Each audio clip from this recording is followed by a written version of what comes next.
My name is Jo. I'm a program manager, effectively a consultant for the reliability, maintenance, and engineering team.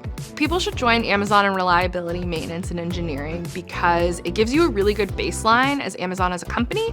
You learn about the fulfillment centers, you get to see a corporate side as well. Me, for example, I came from luxury hotels. I do not have a maintenance background, but I was able to come in as a senior planner, improving the processes within our fulfillment centers.